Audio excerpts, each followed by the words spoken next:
It's spooky season here, and we have a book that I picked up at Gen Con called The Darkest House by Monte Cook Games.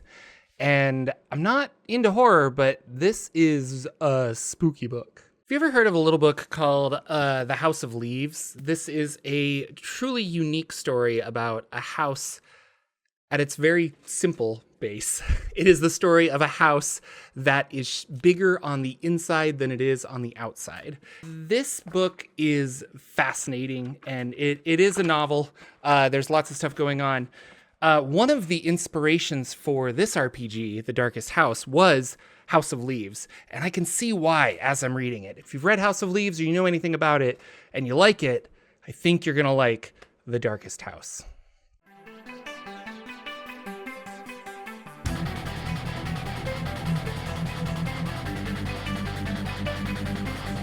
Hello, everybody. Welcome to the Jocular Junction. My name is Jordan with a silent PH in the middle, and today I want to talk about this really kind of unique book called The Darkest House. So, some information about this. Monte Cook Games, they wrote this book called The Darkest House about this evil, demonic house entity thing.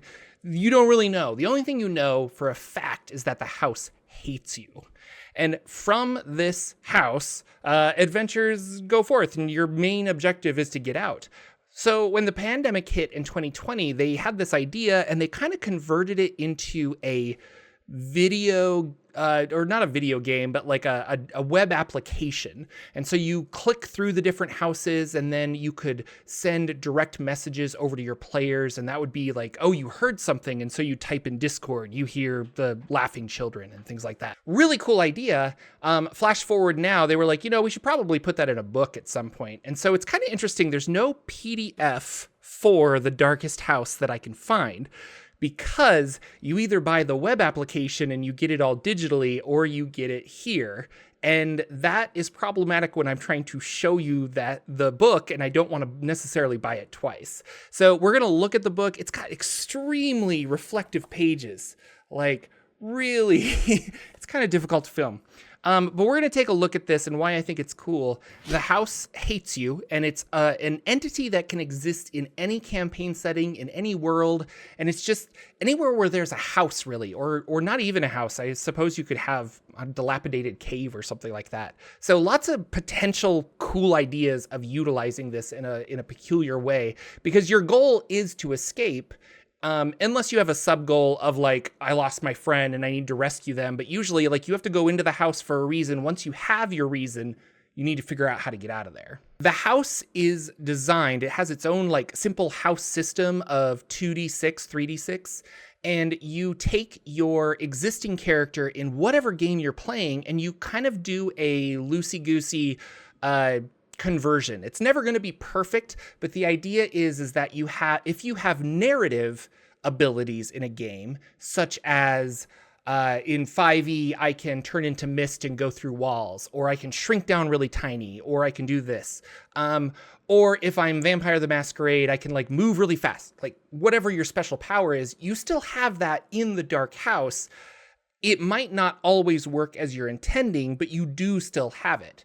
And as far as attacks and health and stuff, you're going to just kind of convert your character over using this 2d6 system. So if you're roughly level 5 or level 8 in Dungeons & Dragons, there's a rating system that you can go over and say, oh, I have this bonus. And if your players ever bring something up, where they're like, well, normally I would do this in this situation, but how do I do that in the house? You really just kind of rule as you gain advantage for this ability, and you give them an extra d6 and they take the highest result. And something I find really great about it is it helps your players, maybe your more mechanically inclined players who are constantly reading their character sheet looking for an answer, to use their brain and try to figure out where to go via that direction. Like, solve the puzzle as opposed to find the spell that solves the solution. It's not always about dealing damage, though there are some scary, scary monsters to attack in here. All right, so here's the book. This took a little bit of doing because this book is highly reflective, so I had to work on a lot of the things. But here it is, The Darkest House by Monte Cook Games, and this book is just very, very intriguing. So At the very back, we have a list of all of the different rooms that are present in this house and the directions of how you can get to them. So some of them have arrows like here to here, and you can get back and forth. If they have an E, you can get to them with the elevator. And then some of them are special. You have to do special things to get there. So going in is special and leaving is special. And then there's other ones that are like one way. And again, it's all black and it's it's highly reflective.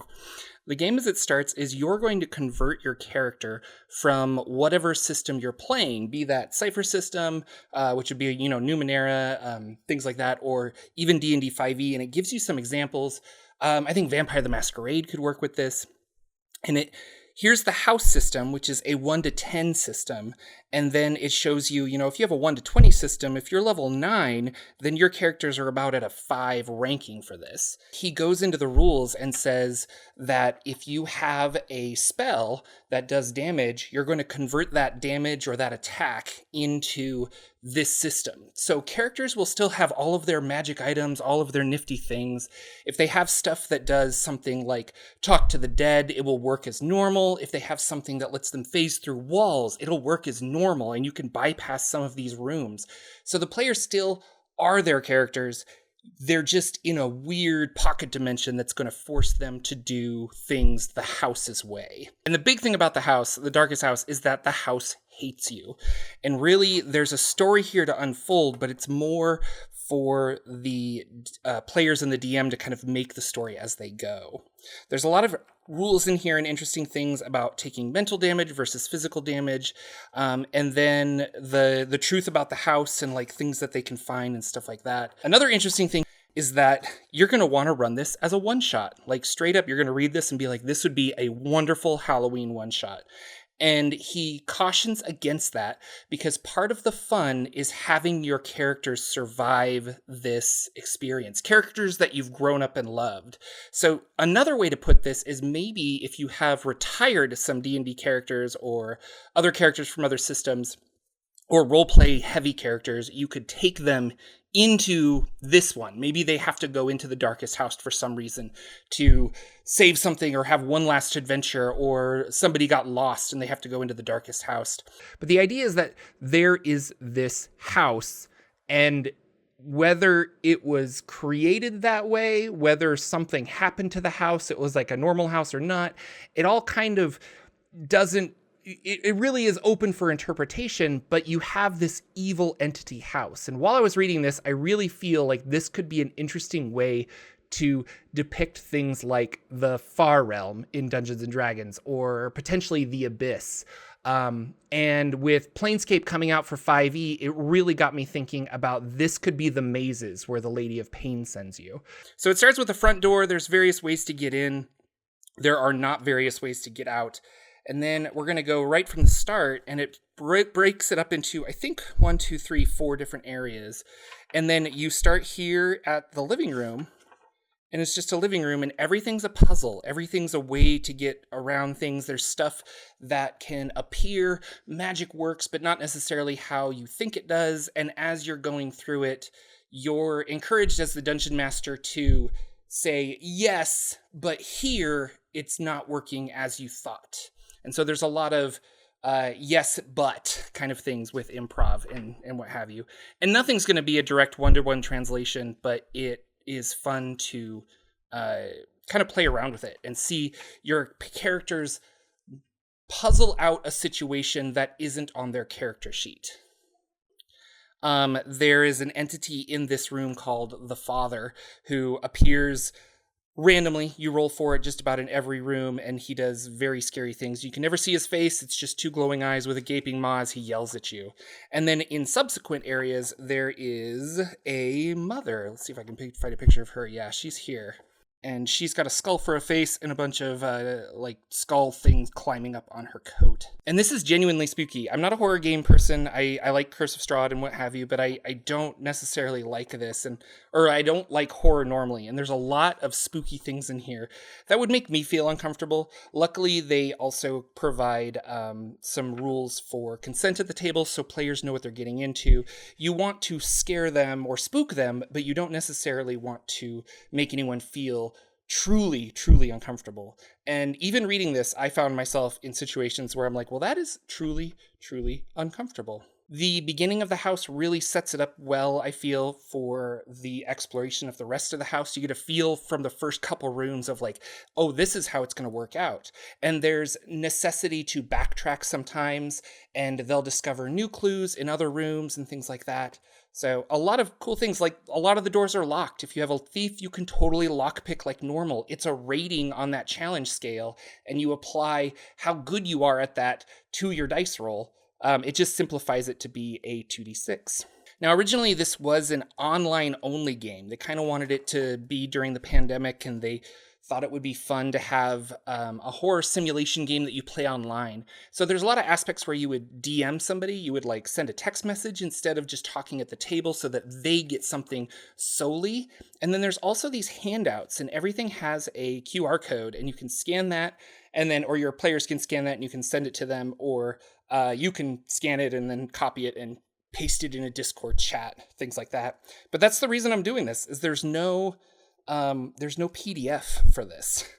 It's either buy the online version or buy the book. And I was at Gen Con and the book seemed like the cool choice, but now I'm not so sure how I would use it. Oh, and also I wanted to point out that there's audio. So anytime you see this is another aspect of the house where we can scan this and it will give us a quick MP3 file.